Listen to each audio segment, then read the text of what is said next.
Welcome to Building Sustainability Podcast with me, your host, Jeffrey Hart, aka Jeffrey the Natural Builder.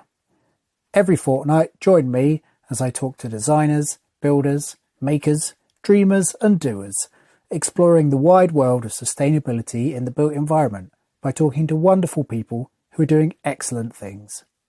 Hello and welcome to the podcast. This is episode 91. It is December 2022. And this is the Christmas episode. Today's guest is actually a guest interviewer. The incredibly talented and unbelievably wonderful friend of the podcast, Mr. Mike Bite Hill, will be taking on the interview role because today I'm the guest. And I am going to be talking about my natural tiny house build. Regular listeners to the podcast will have heard little snippets. We are going to go reasonably deep today. I've also talked about this house on other podcasts. I'll put some links to those in the show notes. So we thought we'd make this one a little more lighthearted, make it Christmas themed. Maybe that'll be really annoying. I don't know. And I should also say that it's not me being big-headed booking myself as the Christmas special, but it's merely about scheduling. I couldn't get anyone else. I should also say that this episode will almost certainly feature naughty words because it features a bit of Christmas drinking and merriment. And right on time, here comes Mike to start the podcast.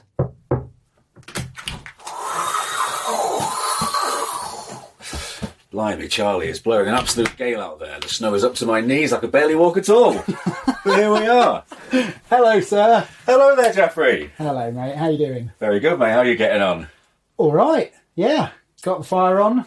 Got the Christmas tree up. It is looking festive as anything up in here. Absolutely wonderful. Beautiful tree, beautiful crackers, roaring log fire. What more can you ask for? I mean, you're wearing your Christmas shirt, I can see. I'm wearing my brand new special Christmas shirt. First outing. I think you'll agree it's pretty festive. And yeah, came around wearing my full wool. I very quickly took that off. And now here we are. So why don't you tell the listeners who the hell you are and what the hell you're doing here? That's a very good shout. That should be addressed first and foremost. Okay, so my name is Mike Hill. I am, if I may be so bold, a good friend of yours. And I've been living here with you for the last month or so, doing some work at the place that you live at. And I've come here to speak to you about your tiny home, your experience building it, living in it, and also to have a jolly old festive time. Yeah, I mean, this is our Christmas party, isn't it? It is our Christmas party. Works do. Works do. The year has ended. We've actually got one more floor to do next week. We have. But other than that, that's it. Year over. Year over. Photocopier is waiting to be sat on. It's a great Christmas party. Before we get into the podcast, there is just the normal housekeeping things to get out of the way. I've never done this with an audience before. It's quite unnerving. So the Patreon, no new Patreon subscribers this month. Boo. It's not surprising, really, what with cost of living crisis and Christmas. Cost of living Christmas. Yeah. So thank you to everyone who has supported the podcast throughout the year. It genuinely means the world to me. Yeah. Any encouragement for people to support on the Patreon? Yes, absolutely. Of course. This is a incredibly worthwhile podcast to support, an incredibly worthwhile man to support. And with the cost of living crisis going on, give a brother a hand, for goodness sake. But no, seriously speaking, it's something which I do not do myself. And I've often thought that I ought to, actually, Jeffrey. It's slightly embarrassing. No, you've provided the music. That is very true. I did. I provided the music for the podcast as well. I should have said that when I said hello to begin with. Yeah. And actually, we might have a small surprise in that regard this episode. Yeah. Maybe. Or maybe not. But yeah, if you can afford it, if you're in a position to be able to, give it a thought. And if this is a podcast you listen to and enjoy, consider supporting Jeffrey on Patreon. It genuinely, I know firsthand, does provide a big old help in making it. Blimey, that's better than anything I've ever said. You're going to be my celebrity guest to turn on my Christmas lights. Yep, Nettlecomb's very own Mike Hill. Well, the switch is just behind you there. Yep, just down there. Just down here. Oh, there it is. Right. Yeah, okay. it's like the big red button that they normally have. 3, 2, 1. Hey! It's Christmas. Look at those flickery guys. I have coated the place. That is 30 metres of fairy lights. 30 metres, that's good numbers. It goes up and round the bedroom. Yeah. Coming around the little roundwood detail, coming down the stairs. Beautiful work. Gorgeous. It's Thanks, a vision man. of Christmas. Should we get on with the podcast? I think we should. All right. Apologies to everybody. I cut my finger in a chiselling accident the other day, so slightly sore, and it's all sorts of other excuses for how poor this is going to be. But here we go.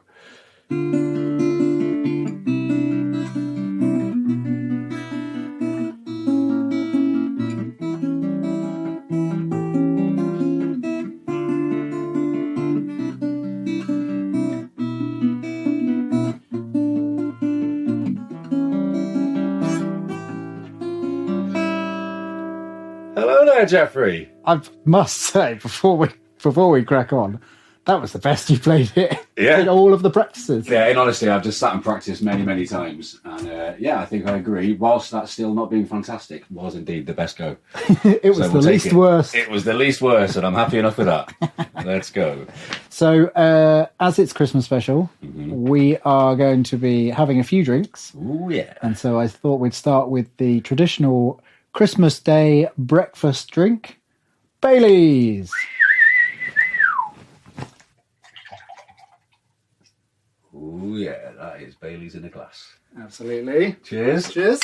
So to begin with, mate, we are sat inside of your delightful tiny home. Yes. And what a beautiful home it is, mate. Thank you. Yeah, genuinely speaking, gorgeous little space. So I guess to begin with, question number one is, why? Why? Why have I done it? Why did you decide to build a tiny home? Good question. Thank you. It sort of came about a little bit by accident, really. I'd been into tiny homes for quite a while. Really enjoyed the smallness of them, the sort of character of them. I've been thinking a lot about how much space people actually need for a long time. Yeah. They seem to really fit that solution. How it all started was I decided that I didn't want to live on a boat anymore. I lived on a boat for 5 or 6 years. Yeah, in and around Bristol. Originally in London. Did 2 years continuous cruising across London, and then moved to Bristol and was in a marina. Loved the small space. My boat was 38 feet, a little narrow boat. You had a lovely trip on that, didn't you? Just going to say, me, you, and our friend Kirk had a lovely little weekend moving that. But I learned the word windlass, and I think lost at least one of them. Oh, you did, didn't you? Yeah. Well, not surprising, really. Yeah, it was a great time. But yeah, so I like the small living, and in fact, it sort of goes back beyond that. In that, I'd been travelling for 5 years before that, and never really had any possessions because I had to move them all around. Yeah. So when I got back, moving onto the boat, like I think a lot of people when they move into their tiny house are kind of like, I need all the storage and I need to get rid of all my stuff. But I just moved my one bag on, and it was great. Didn't need any cupboards. No. What a result. Burnt them all. Yeah. And you also had your van, which is now my van. Yes. Which I live in. Yes.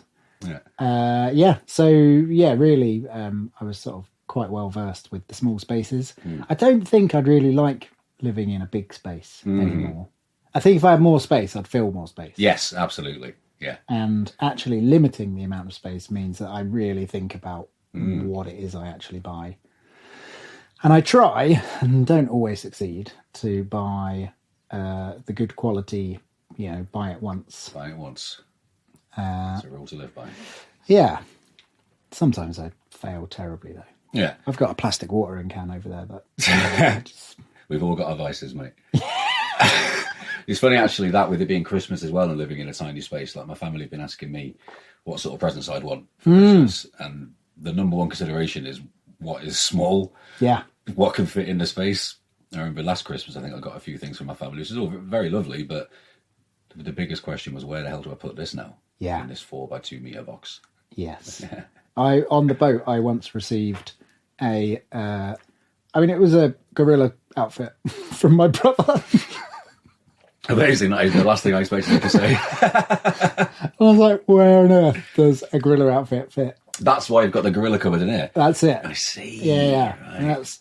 It was really the dream with building the tiny house, was to create enough space to store the gorilla outfit. Yeah. Ticked that box thoroughly. Yeah. Nice. But yeah, so I decided actually that I wanted to live on the land. Being on the water was brilliant. I loved being so in nature all the time. But I think I really wanted to grow things and, actually root somewhere. I'd been moving around and didn't really settle in Bristol in the 3-4 years I was there. So I started sending out emails to loads of my friends who had some connection with land or like landowners, or we've got some friends who've got a woodland in Herefordshire, and I was like, how would you like me to come live there?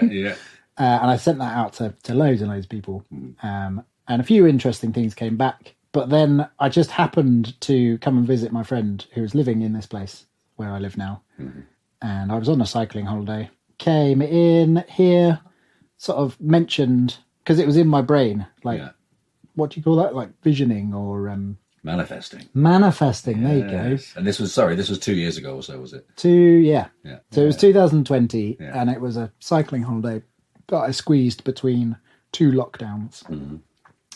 I stopped in here, chatted to my friend, was saying, I want to live in the country. I want to grow some vegetables. And as I cycled away, I got a little ping on my phone that said, you should come and live here. And that was it. And I spoke to the landowner. It's like a big old country estate, but it's not been bought or sold for 700 years. Old stuff. Very, very beautiful. Yes. Stunning. Talk to but it's in trust now, but the current trustee, probably the right word. I got talking to him. We really got on, and organised to move here. Shout out to Tom. And he said, I'd really like to support sort of projects. What have you got in mind? And I thought, well, I'd love to build myself a house. So it sort of was backwards on how I think most people do it. The space came first. And I think that's always the question that people ask on all the tiny house forums that I'm on. People are always asking, how do you find the land? And for me it was really easy, sort of backwards, as I say. That really is one of the biggest considerations, isn't it? That's been a big consideration for me. We've been lucky enough in the van to have stayed with previously mentioned friends, Will and Penny in Brookhouse Woods, and then eventually to come here as well. But that's always the little fear in the back of the mind is, we've got the house there, where is that house going to be? Even if it's movable, you can't keep on moving it.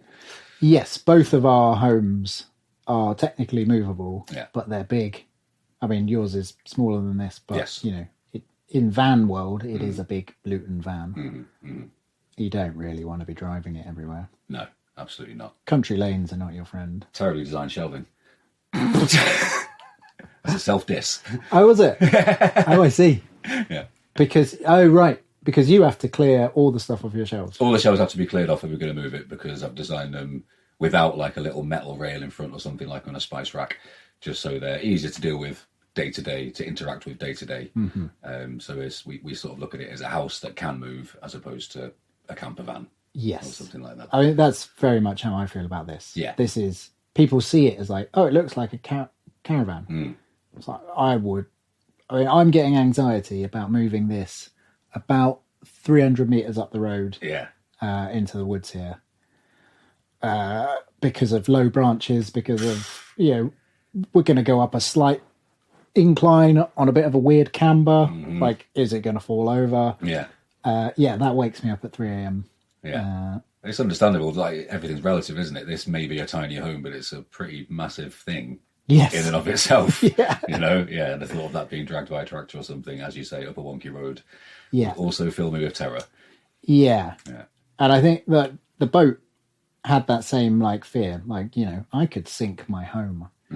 But those things are massive steel like bumper cars. And I crashed it into enough banks to know that it was really sturdy. But yeah, it's made of wood. Yeah. Like one brush with a tree and it's just blah. Yeah. Let's not even go there. No, yeah, thanks. Let's not consider that. But yeah, that's interesting. I was going to say that, yeah, so previously you had your boat and then you had the van that I live in now. You had that for a while. And now you've got this. Your forms of housing have all been movable for the last little while. They're outside of the kind of, in air quotation marks, the norm. Yeah, I guess so. Yeah. Has that been a conscious decision or choice in itself, or has that organically happened? Is that something you found yourself doing? I don't know. I've been doing quite a lot of self-reflection recently and just realised that I have an immense fear of commitment. And not like, you know, in the sort of relationship world, but like I won't commit to choosing one New Year's Eve party. Yes, I know. Sorry, Mike. Not at all. Yeah, I really struggle to pick one thing. And I think the idea, like the dream had always been to buy a bit of land in Wales and build a one planet development house. Yes. You know, have the land, have the orchard, grow food, be sustainable, live happily ever after. The dream. AKA the dream. Yeah. But actually, it's really difficult to do that. And like there's a huge sort of barrier in that if you're so far out on your own in this sort of, you know, magical field you've bought, if there's no one else around, it's actually incredibly lonely. Yes, if there's no one to share this stuff with. Exactly. That's the crux, isn't it? Yeah. And so there needs to be community. So then you're looking for land where there's other people who are doing it and that's expensive, or, you know, the trade-off of what you can get versus, you know, this ideal life is a tricky thing to do. Yes, running away to the hills isn't quite as ideal as it first feels or seems. Yeah, and you've only got to be like, you know, ill. I guess COVID probably sort of brought that front and centre. You know, if you're suddenly dependent on your neighbours to bring you some food or to help you out, or, you know, you fall over or whatever it is, or you get, you know, just getting old. We're getting older, Mike. The march of time inextricably pushes forwards. Here comes the big sleep. Nothing says Christmas like that. No, it's funny. A friend of mine, his mum has just had to leave the house that she's lived in for the last 30 years, which is incredibly remote out on the moors of Dumfries. And in fact, she's written books about living silently and living alone and so on. That's really her modus operandi. That forms her personality. And she's had to, because of old age and ill health, move back in with her family, and that's completely stolen herself from herself, as it were. Yeah, it's a time comes for all of us. Crikey. Yeah, Jesus Christ, apologies. The ghost of Christmas past. It's this shirt, man. I shouldn't be wearing it. This Christmas jumper is actually roasting. Yeah, you're feeling on top of. Crikey. Yeah, it's getting there, isn't it? So, along with a kind of circumstantial happenstance of the tiny home becoming possible to build because of the place that you were invited to live at, knowing you, I would assume that there's a sort of environmental slant to the desire to live in a tiny home. Yes. Well, I mean, I'll start with the selfish slant. That's the most important one. I've been building people highly insulated natural homes for about 10 years when I started this.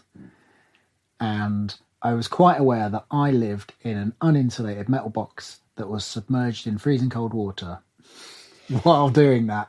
Yeah. And, you know, I was wearing all my clothes for a lot of my life on that boat. Mm-hmm. It did heat up nicely, but sometimes if you were just like, if I worked late at the workshop, get home, all I could do is get straight into bed because I had to just wait for the boat to warm up. Yeah, a massive wet space. Yeah. And so I really wanted to live that thing that I talk about so often. Mm-hmm. I started this podcast when I was still on the boat, and I was preaching that we should be building these insulated spaces while shivering in my boat. So I really wanted to experience that in a selfish way. Like, we build a lot of houses for people that are more well off than we are. Absolutely, yes. And it's a little bit upsetting that we sort of work really hard and then hand it over. Yeah, if nothing else, just as you say, the building a beautiful thing, being immensely satisfied with the beautiful thing you've built, and then as soon as it's done, saying, "Okay, then, see you later." Yep, that's that. Enjoy. Yeah, I just poured my heart and soul into that thing, never to see it again. Yeah. That is a tricksy one. So I wanted that for myself. So when I started to research tiny homes, I started looking at all of the YouTubes and all of the how-to guides and all the stuff that's online, and there were some shocking details. Yes, details. Details. Yes. I know you love them. Like the most common insulation that was used, spray foam. Yes. Toxic chemical spray foam. Details like thermal bridging, which is when a timber spans from the inside to the outside, so from your warm space inside to the cold outside. Yes. Essentially bypassing all that usually spray foam insulation. That essentially leaves a cold bridge, so you get a cold face on the inside of your building. It both cools the building down quicker and also increases the chance of condensation at that point. Yes. Because the warm, moist air inside hits a cold face, turns into liquid water. Gets wet. Wet. What's the wet? Water. Water. Your breath. Yes. The very own breath and sweat. Breath, sweat, and all the things you cooked. Maybe a little bit of wee.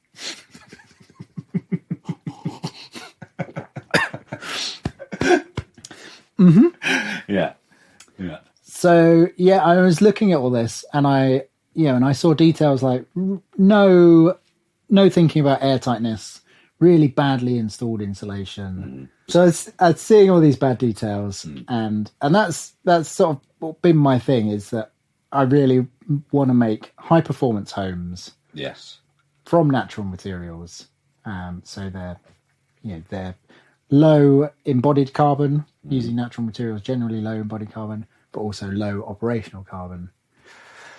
So things like airtightness, which is sort of a new thing in my world, relatively new. Since starting this podcast, I've really grown to appreciate it and realise how vital it is, like to make an airtight building and to seal it. Because up to, at least 20% of losses in a house in terms of energy efficiency. One for the stats fans.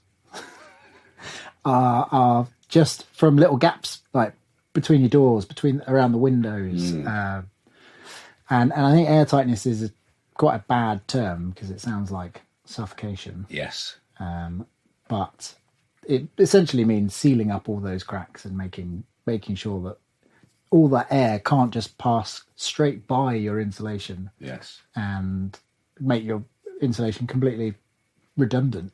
Case in point, the door in my van. Yes. Yeah. Which I've left gappy to try and reduce the power of the oversized log burner. It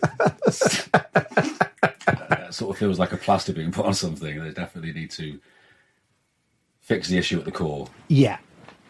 Small log burner, seal the door, for goodness sake.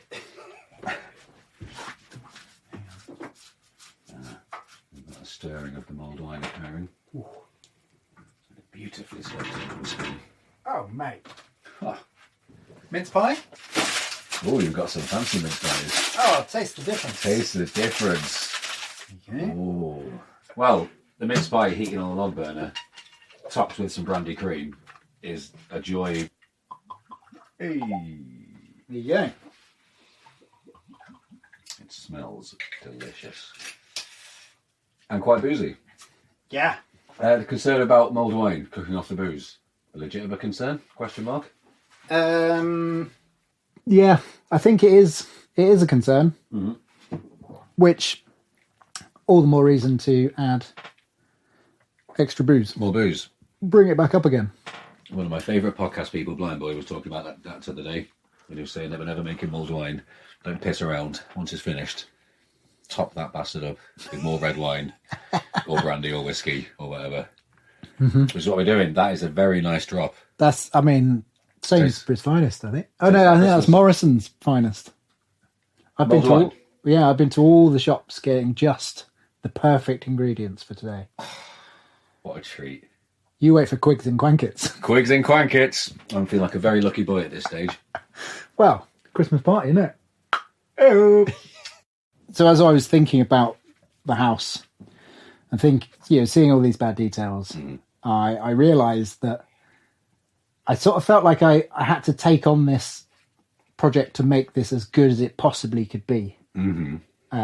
And it felt like I wanted to make the model of sustainable tiny homes, like good details, great insulation. I wanted people to be able to see this and go like, that's the way I want to build, not see the spray foam and the thermal bridging. Yes. So making it a model for what can be achieved. Yes. Did you find that layered on an element of pressure onto you whilst building it? A little bit, yeah. Self-imposed kind of pressure? Yeah, I mean, the best kind. My favourite. Yeah, it definitely so. Yeah.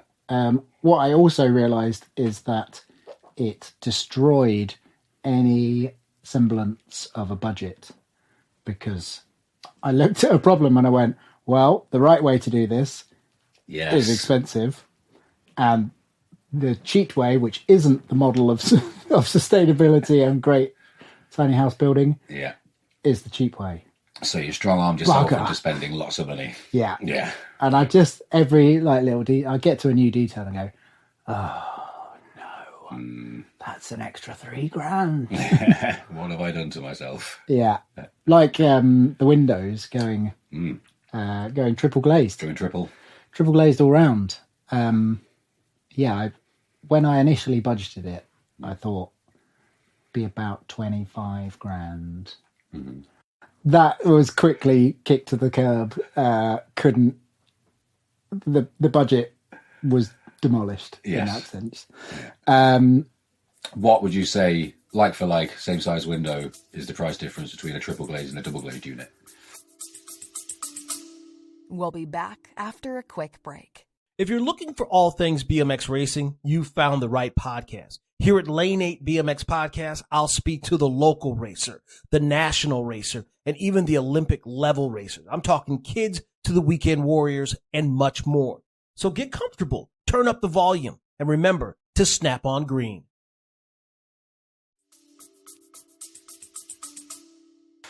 So this is one of the many, many rabbit holes, as I'm sure you can imagine. Yes. I have ploughed down.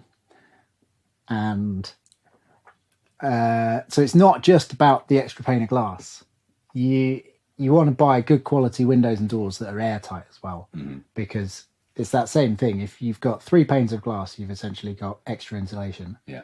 If that window doesn't join closed, tightly shut, and air can leak through, it's irrelevant. You are pissing in the draft of your door. Exactly. Yes. So then I had to, there's an airtightness rating, and so I had to find people that would do that. And then I was getting quotes from every passive house window builder. But goodness me, yeah. And then I was getting emails from every passive house builder, window builder for the next 8 months. By the way, would you like to spend all this money? Yeah, of course. No. I was just asking. But yeah, so I found the Green Building Store, actually. I'll give a shout out to them. They make the most affordable wind-tight, airtight They've got like double seals, so that I think most normal windows have one seal, Right. Yeah. and then these have two. Oh. So yes, but they are.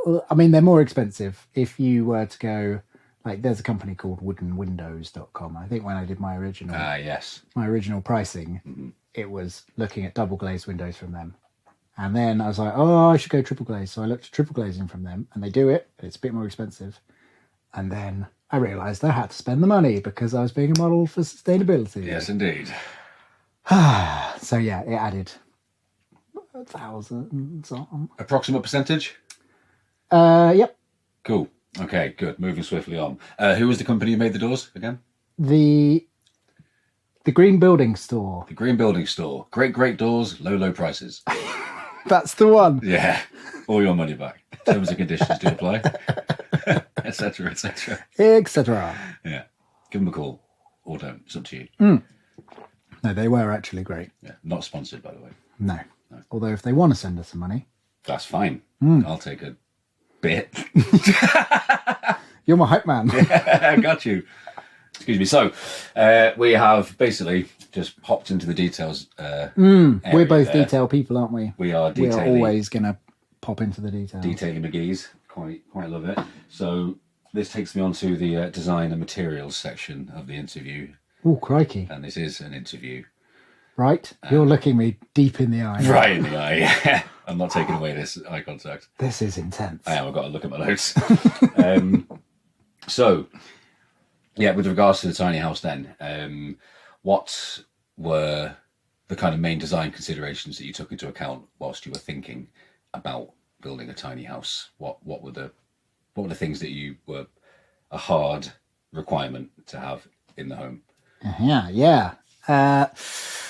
Well, it was actually really interesting because I was living on the boat when I was designing this, and I spent a lot of time just observing my patterns, what I do in my day, and then sort of noticing the gripes. Like, I noticed that the kitchen on the boat was tiny, and I hadn't really cooked properly in the whole time I'd lived there because it was so on top of itself. I had probably about a metre of worktop, which, had lots of bottles and, my oil and my tea bags and Washing up liquid, infinite things. all the things that need to go on a countertop, Yes. which mean that there isn't much space for preparing food.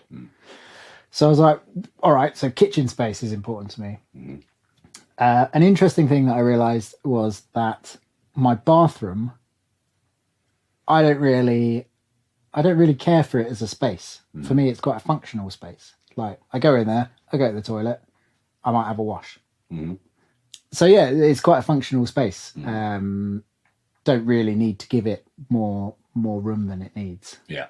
And the design process is really about, you've got such a limited space. So the trailer that I've bought, 6.5 meters long by 2.5 meters wide. That is set. And what's the trailer made of? Steel Steel trailer. Galvanized steel. From a company called Vlemix. Big up Vlemix. Yep. They are pretty much, I think they're the only tiny house trailer builders. I think they used to be a boat trailer company. And then obviously someone said, can you build a tiny house one? Yeah. And then they've sort of segued into that as a side of their business. Right, okay. Yeah, interesting. But yeah, so it's limited space. And what else did I realise? I realised that I really craved somewhere that I could stretch. And like, I don't claim to be a yoga person. A yogini. But sometimes I like to do some stretching, and it's really useful to have a bit of space to I've recently really hurt my Achilles, and I need to do some exercises. And now that I have a space to do it, it's really easy. On the boat, for a start, I couldn't even stand upright except for in the very centre. Yes, that's right. Yeah, I remember. Yeah. Washing up like with my head cocked to one side. So yeah, I really, that was a big design consideration, was to leave a space empty that was the length of me like stretching out. Yes. Yeah. Which is quite a weird design feature to design. Yeah. A not feature almost. A design void. Yes. Yeah. As they say in the trade. Yeah, that's what I say in the trade. And this is where we're sat at present. We are sat. Yeah, on the sofa, adjacent to the void. Next to the void, always close to the void. Mm-hmm. The void is never too far away. But at this point, I'm just going to describe where we're sitting. Please do. In Jeffrey's tiny home on a sofa, very comfortable, ample sofa for 3, extremely comfortable for 2, possibly 4.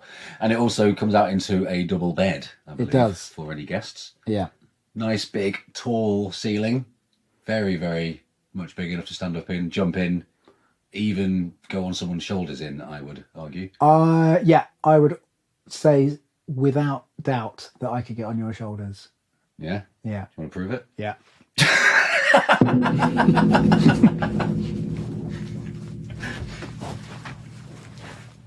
Oh, there you go. There we go. Okay. Yeah.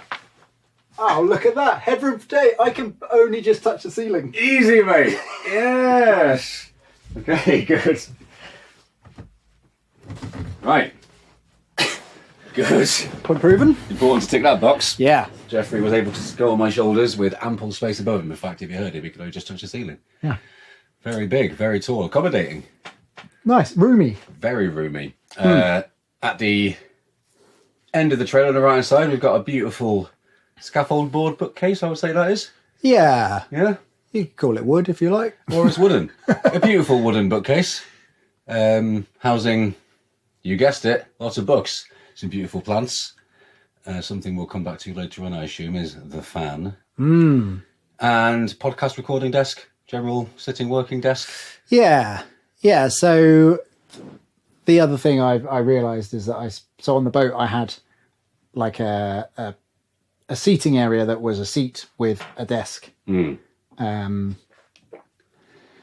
Yeah, I really appreciated that in terms of I do sometimes have to work at a laptop and having a dedicated actual space is really useful.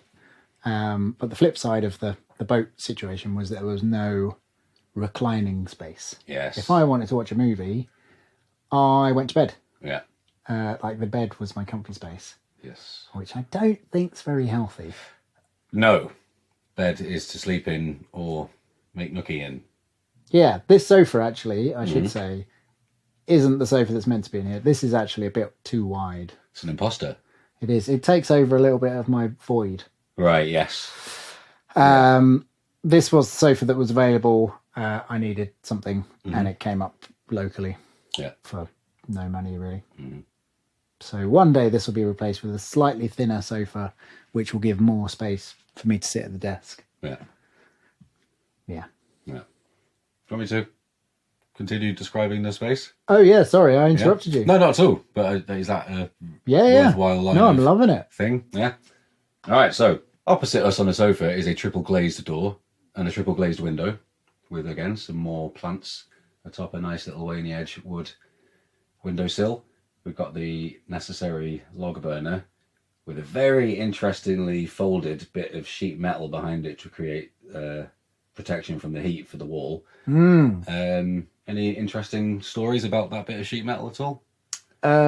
It cost me a lot of money and I had to teach a metal fabricator how nets work. You know, like nets, like, did you used to do that in maths? Yes. Or like you draw on graph paper, you draw out like a shape and then fold it up. Yeah, like a cross that makes a cube. Exactly, yeah. Yeah. And yeah, so I made all of these parts, very complicated folded bits of metal.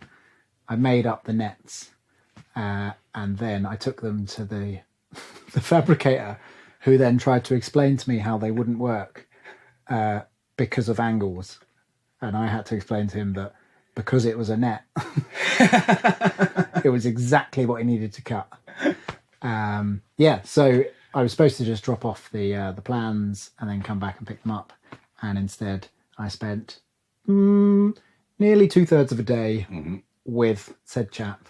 It was lovely. I had a great time. We were using big machines that I Yeah. never get to use. Yeah. But yeah, anyway. Something you don't expect, though, is to teach a person who's doing a thing how to do the thing. Yeah, when you go to an expert to get a thing done, you don't expect to have to teach them how to do it. Yeah. And there you go. That's part of life's rich tapestry. Isn't it just? And it ended up absolutely bloody beautiful. Very, very nice little fire surround and guard. Behind that, we have, what do we call that, a crook frame? Yeah, roundwood crook frame. Roundwood crook frame. Sweet chestnut. Sweet chestnut.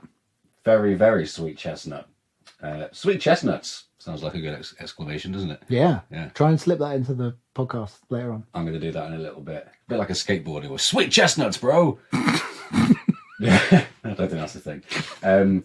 Just behind that, so the crook frame is the gateway to the kitchen and also part of the supporting mezzanine where your bedroom is.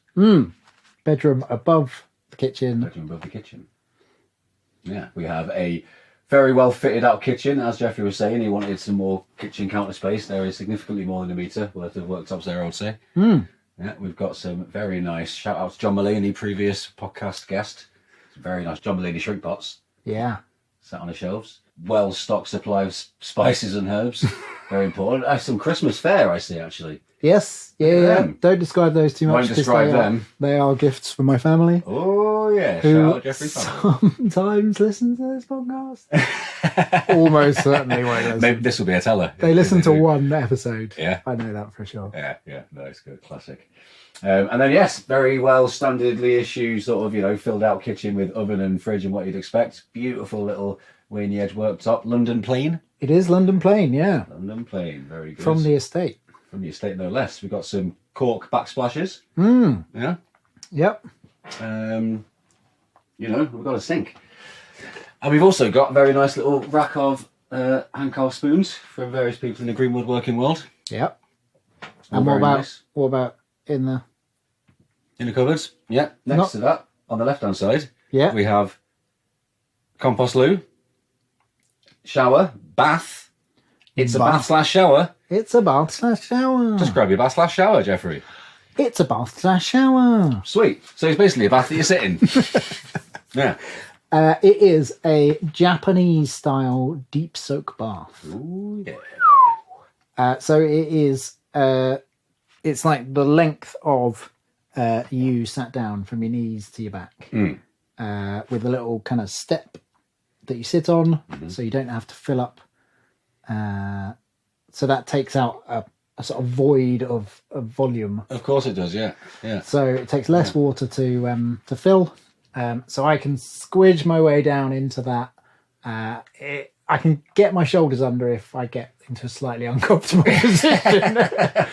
But it's quite happily nipple deep, which is where I normally want my baths. That's to regs, isn't it? Yes. Nipple deep, yeah. Exactly. Just above nipples. Yeah, it's a glorious thing to do, to sit in that bath. I've sat in it myself with not only water in it, but that was enjoyable. Oh, yes. Yeah, really nice. I thought you were having a really bad time in the toilet, and it turns out you were just climbing into the bath. I was having a wonderful time in the toilet. Thank you very much. And just in front of that is a very lovely compost loo. Yes. With a wee separator. A wee separator. So you can poo and wee, and the wee won't go in the poo. Correct. Because that's the bad thing, right? That is the bad thing. Yeah. And that compost loo has got a fan which sucks the air from the poo bit into a carbon filter, which neutralises all the smells. Fancy Dan. Yeah. Sounds expensive? Not really, actually. No? It's sort of part of the van life revolution. I think that's caused that thing. It's brilliant. Yeah. I'm on the boat. I used to have one which vented to the outside. Which obviously, when you're trying to build an airtight house, Yes. you can't vent something to the outside because that's a massive hole in the side of your building. So that was an option. So yeah, good old carbon filter. Good old carbon filter. Speaking about those things, with your log burner has an interesting feature to it, doesn't it? In terms of the airtightness. I believe. Am I making this up? There's a pipe at the back of it that goes... Yeah, so it's a outside. direct air stove. Direct air stove. Yours is a direct air stove, isn't Yep. it? Yeah. That's. You've got a vent just on the back of your. Or is Yeah, that was just to allow air, cold air, Oh, I behind see. it. Oh, yours is not a direct air. No, I see. it's well, I don't know what that is, but it doesn't do that. No, it's just like a vent, which is cut into the wall of the van behind the log burner to allow cold air to come in behind the concrete firewall, Right. which backs the burner. Okay, yes. Yeah. So, in sort of efficient building terms, the idea of cutting a hole in the side of your building to allow cold air in is, I mean, it's a bit backwards. Sorry, I'm not criticising your Criticise away, please. your job. Your van is a very different proposition to this. Yes. But with the focus on air tightness, this stove, so it has its own air intake that comes from the outside. It's an insulated pipe, goes into the stove. The stove is obviously a sealed unit, and then the flue takes it out and away. Mm-hmm. So at no point is that stove taking air from inside the room to burn. It all comes from the outside. Yes. So it is its own separate thing. So there is no air leakage. So is there an issue if you have the log burner door open and the door of the tiny home open at the same time? Does that do anything weird? I've never done that. Yeah. Just occurred to me like a Yeah, vacuumy. maybe. I mean, generally, if the log burner's on, it's because I'm cold. So So the door's closed. shut. That problem resolves itself. Yeah. Yeah. And I live on my own, and I can't reach both the door and the stove. Not with that attitude, you can't. Prove it! All right, cool. No, that just made me think, talking about the fan in the bathroom. Yeah. Right. And then next to the bathroom, we have another cupboard for storage / electrics gubbins, Electrics gubbins, yes. which we'll come back to later, I think. Let's not go Yeah, too I think deep into that's a electrics whole gubbins section now. on itself. That's a full section. Yeah. And then just to wrap this up, and then we have a very, very nicely, if I do say so myself on your behalf, well-made set of stairs. Thanks. If you go up them the wrong way, it can be confusing. Kind of half of the step is cut out, so you can only walk one way up them, if that makes any sense. It's called an alternating tread. It's an alternating tread. Yeah, it's staircase. It's so there's different rules in terms of pitch. So a staircase can be up to 42 degrees in a UK household, and then it becomes a ladder, I think. So when you need to go up steep inclines, it becomes a ladder, and that's got a set of rules about the distances between the treads and whatnot. All the complicated. I never remember stair terminology. Rises. Run and the rise. Run and the rise. Yes. So there's there's rules about that. And so a way to create a comfortable sort of staircase in inverted commas, inverted brackets, inverted commas, in air quotes, is to do the alternating stair pattern, and that is commonly used on boats, like sort of submarine stairs. And there's a set of rules about. Just stop talking about rules, Jeffrey. No, don't.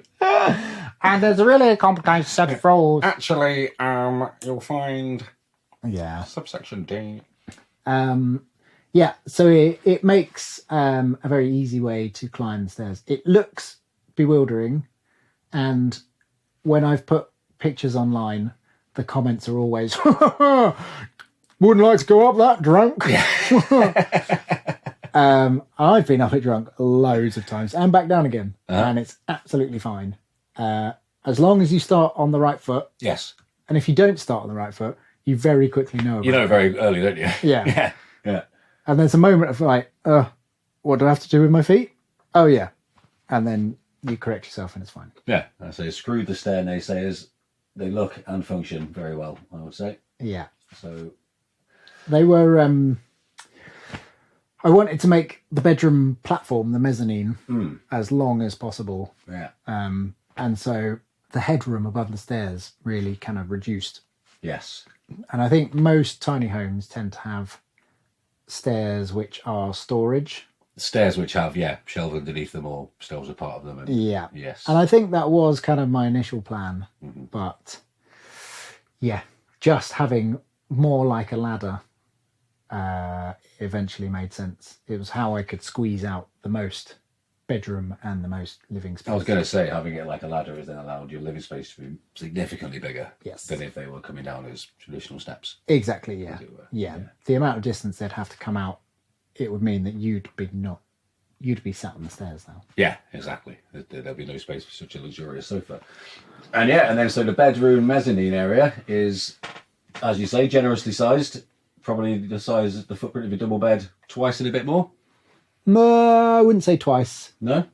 Double bed and then another metre and a bit. Okay. Oh, it looks bigger than it is then. Yeah. Yeah. But extremely cosy. And there lies the finish of the tour around the tiny home. Yeah. Slightly, do you want to talk about materials on it? I mean, yeah, I guess Yeah. we sort of naturally go into materials now. Yeah, we'll do that. I mean, I suppose we are sort of in the material stage, aren't we? That's lucky. Are we at the Yeah. another cup of hot wine? So, yeah. Amazing, mate. That is delicious hot wine. What I was going to say then as well, so we've described the look of the tiny home, or the layout of it. But in terms of what the inside of this house is dressed in, is clad in, we've got predominantly, I would say, about 3/4 of the wall space and ceiling space is cork. Would we say? Yeah. Certainly all of the ceiling is cork. Yeah. And that comes back to thermal bridging. So, kind of a step back from that. One of the big considerations with a tiny house is weight. There is a very definite weight limit on the trailer of 3.5 tons, including the trailer weight. Yes. So actually 2.9 tons I can put on top. And so that has been the sort of underpinning of every decision on this house. Yes. Is that would be great to do, but how much does it weigh? Yeah. And there are so many ways to cover all of the thermal bridges that then need cladding over. And I was sort of pulling my hair out a little bit, trying to figure out what the best way to do it was. And then I discovered this cork cladding that it's a rain screen. I'm slightly talking about the outside now. So it's a rain screen, so it's waterproof and it's insulation. And that solved so many problems because I thought I was going to have to do stud frame infilled with insulation. Yeah. Then something covering the frame to stop your thermal bridging, then put cladding on. Yeah. So to find a thing that is cladding and insulation, stacking functions, it cuts out a whole extra layer of stuff. Extra layer of stuff, extra layer of weight, extra layer of money. Yes. Yes. So then I started thinking about inside, and I suddenly thought, well, I can just use the same stuff. And initially I thought I was going to paint it because I think small spaces, people initially want them to feel big and they want to feel as roomy as possible, so paint it white. Yes. And then I sort of got to thinking that actually the bedroom area I'd leave as cork because it's quite dark, this cork. Yes. It's gone through a process. This is actually made from the sort of smaller bits of cork that are on the sort of higher up branches. So the little bits. Right. And it's kind of pushed through a furnace and it puffs it up, and then it's all squished together with its own lignin. So there's no glues. It is just the cork sticking itself together. So it's got this sort of dark, what colour would you call that? Yeah, like a charcoal brown, if that exists. Yeah, it's sort of browny black. Yeah. But Gun sort brown. of mottled. Gun brown. Is that a thing? Like gunmetal. Yeah. Yeah. Gun brown. But not very gunny. More browny. We wouldn't call it gun brown, I don't think. No, I'm going to stick with charcoal brown. But yeah, so I thought the bedroom area, I thought that'd be really nice to have it kind of quite cocoony, a bit dark, a bit like, you you're getting into a very sort of close, warm space. Yeah, cozy. Yeah. Yeah. Woomy. Very woomy. And I thought the main living space, I'd paint it white. Mm-hmm. But then I decided I was just going to live with it for a bit, Mm-hmm. as it is. And I think it's great. Mm-hmm. It's definitely a bit dark. Right, I have to turn the lights on a bit sooner than I'd necessarily want to. Yes. But I think the trade-off is that I'm looking at this beautiful cork. Mm-hmm. I suppose Kevin MacLeod would call it honest. Wouldn't he just? Yeah, I think he would. It's a testament to the honesty of the materials. That's what he'd say. Yeah. I mean, I think that actually brings us on to one of the core design features that I wanted to put in this house. It does. And it's my people that listen to this podcast will I was going to say. know what's coming. Yeah. So biophilia. There it is. Yeah. Ding, ding, ding. The Building Sustainability Podcast bingo line. He said biophilia, everyone quick. Yeah. Drink your hot drink. Get your mulled wine down your stat. Jeffrey bangs on about airtightness. He says biophilia. Standard issue. He calls something wonderful. Do wonderful things, aren't they? Yes. So yeah, biophilia is it's the happy, good feelings we get from being in nature, and biophilic design is the sort of process of basically sticking those things that make us feel good from nature into our buildings intentionally. Yeah, materially. Materially, yes. Yeah. And it can be as simple as putting plants in. Like that's an easy way to boost your mental capacity and emotional feelings wise. Yeah, your comfort level as a result of being surrounded by things which we ought to be surrounded by. Yes. Yeah. Yeah. Yeah. And I always quote this. There's this one study where they monitored patients in a hospital who some could see out of a window and see like woodland, and others didn't have a view. They just had like brick wall. Yeah. And those that could see the trees used fewer drugs, were released quicker, complained less. Like they were healed quicker just by being able to see trees. That was the only factor that changed. Wow, right. So, the human body, mind, it excels when it's in the presence of this natural stuff. Yeah. Yeah, sure. I mean, it's interesting you say that. I was thinking about this a while ago, but I've lived in cities for most of my life up until 3 or 4 years ago. And I find myself a calmer person now as a result of having lived in places like Brookhouse Woods in here and places where, my neighbours are trees, and out of every window of the van there's trees. For me, it has provided more calm and arguably balance in my life. Yeah, Yeah, totally. Yeah. And I think the more sort of work I do outside, the more I tend to be outside. But there are times, if I'm working on my computer or winter, spend a lot of time inside. If I can do anything to boost my mood, to boost my wellness, I'm going to do it. Yeah. And I also just happen to think all of this stuff is incredibly beautiful. This is it. Like the cork, it's just the stuff that's come off a tree. Yeah. The beautiful bark of an oak tree. Putting waning edge shelves, I feel like it's a bit of a hippie cliche maybe. Well, to have waning edge shelves. Possibly, but they are objectively a beautiful thing. Yep. You can't control who takes on certain looks, and it's a beautiful finish. It is. It's a gorgeous thing to see a piece of wood that isn't square and straight. Yeah. It is, again, it's honest. It's a thing. It's what it is very clearly. Yeah, I often feel that about design when there's things pretending to be other things. Like there's an artist who makes glass. They look like balloon sculptures, but they're made of glass. Yeah. And it's like, oh, it's very clever, but I don't know. I want my thing to be itself. Yes. Like, don't pretend to be another thing. Yeah. That's the kind of core value, isn't it? I think. Yeah, honesty, integrity. Yeah, it controls the way you look at the world, doesn't it? I think to a point. Wow. maybe. Yeah, probably. Yeah. Sure. Why not? I'll go with that. Yeah. So yeah, I wanted to cram in as much of that as possible. So the floor, I went for local ash. This came from a local company. I'll give them a shout out as well. They're called UK Hardwoods, just from the other side of Exmoor.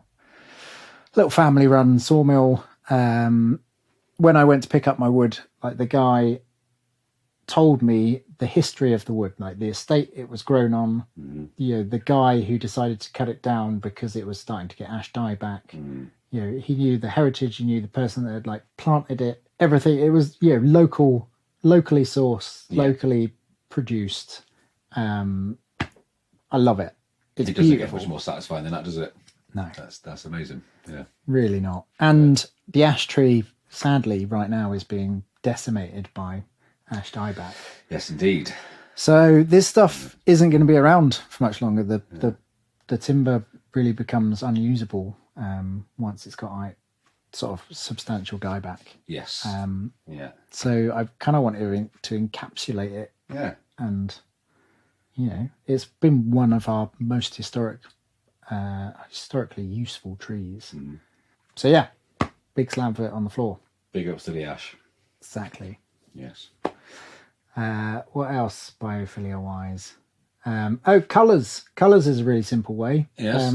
So all the colours that I picked in this house are natural colours. It's a really simple thing. Paint things the colours that you see in nature. Kind of earthy tones. Earthy, but also, you know, they're blues, they're greens, they're... Yeah. Yeah. I actually hadn't noticed your blue wall until now behind your bookshelf. Behind the bookshelf. Yeah, that was nice. I was pretty pleased with that. I think I stole the idea from somewhere. Very nice. Paint behind your bookshelf a nice colour. Yeah. Sort of feature wall, but bookshelf. Yeah. Makes perfect sense.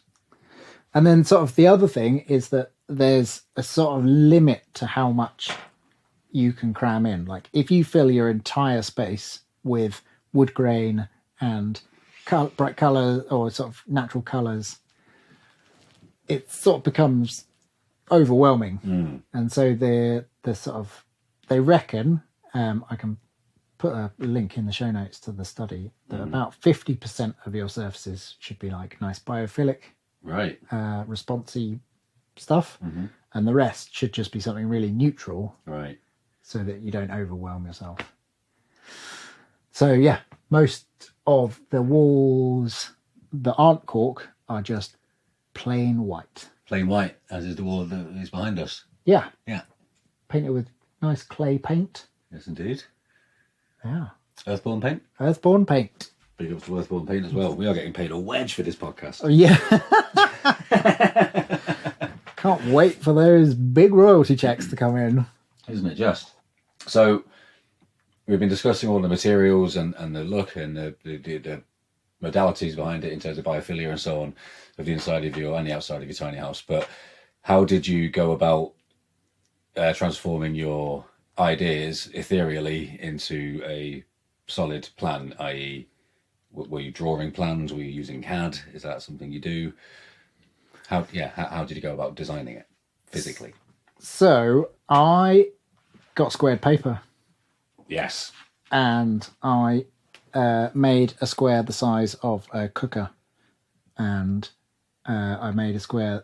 Initially I was trying to fit like a roll top bath in here, which seems ridiculous now.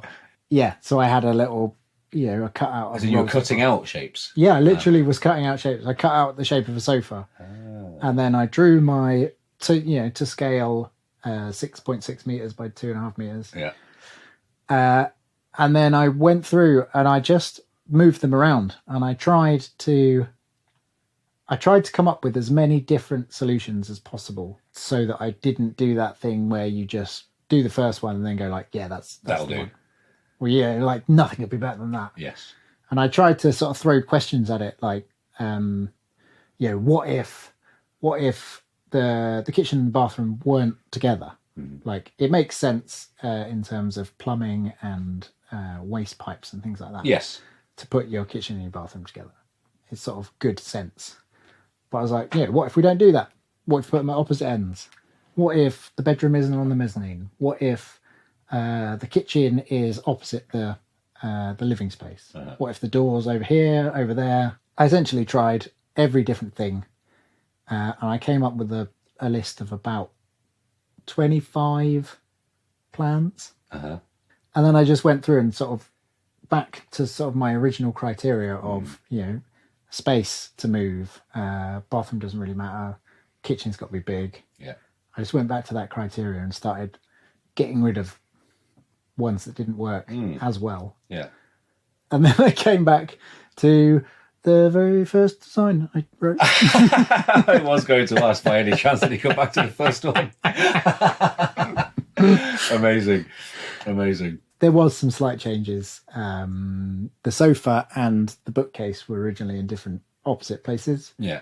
Yeah, things sort of shuffled around. Yeah. But it was largely that broadly speaking. Yeah, I think that's a really interesting point. I think I'm finding that more and more as I'm starting to design bits more and more, is that, and even just looking for a new car recently and stuff like that. The first car I saw, I was like, I know that's good. And then I went and looked at loads of other ones, and I came back to the first one straight. And same with my van. I sort of did maybe 4 or 5 different drawings.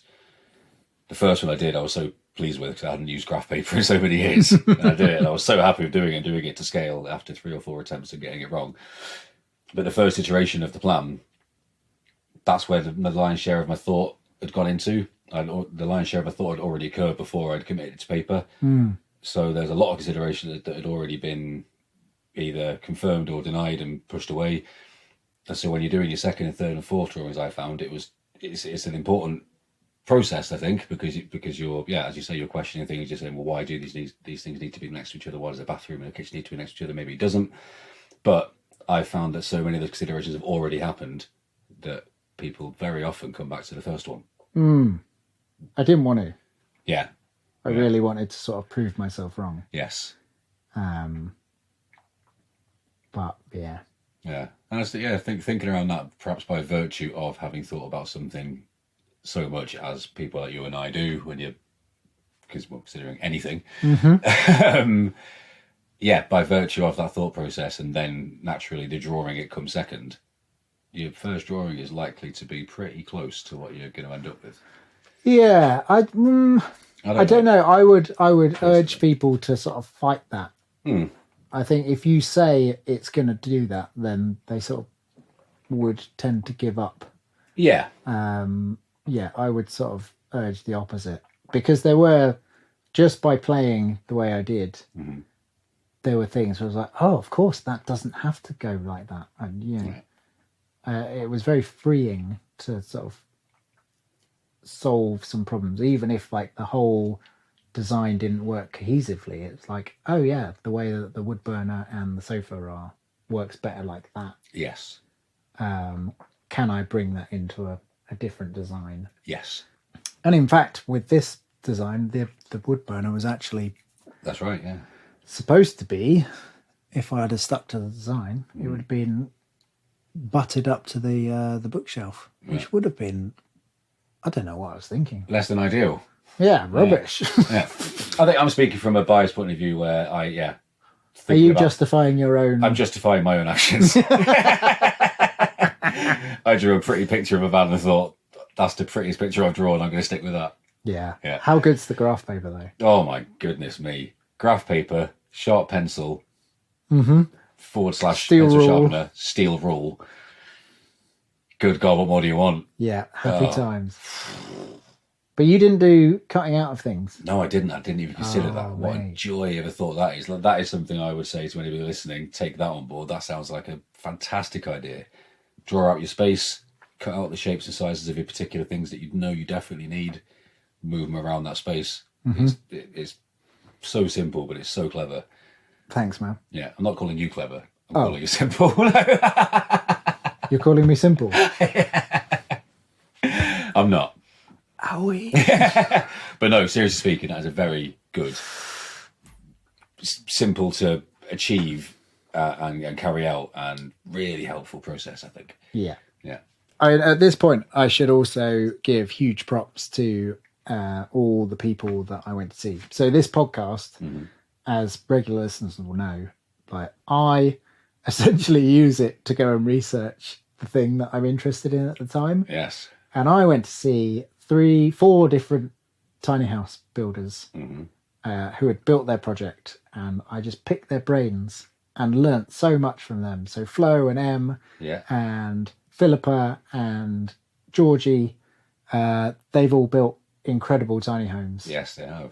I feel so privileged, I think, that I sort of have this excuse to go and chat to people who are doing these great things and steal their ideas.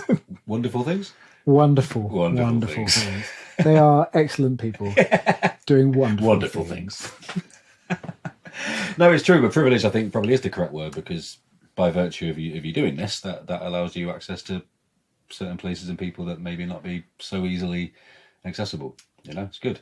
Hopefully, people listening to this, Precisely. if this is their first episode, they can now go and tap into all of that knowledge and learn all of that as well. And hopefully, better buildings and happier people will come out of it. Yeah. That's the purpose of the podcast, right? Purpose of the podcast. The podcast purpose. P.O.P. The pop.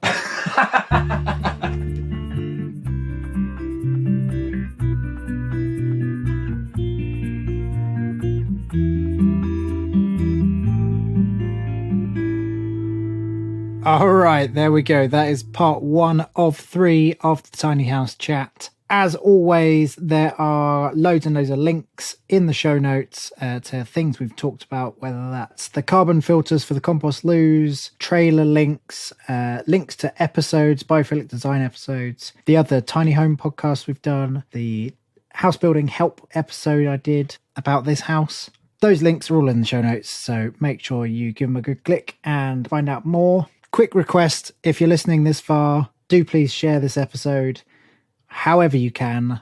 Facebook, Mastodon, is that the thing? I'm not there yet. Twitter, if it still exists, share it there.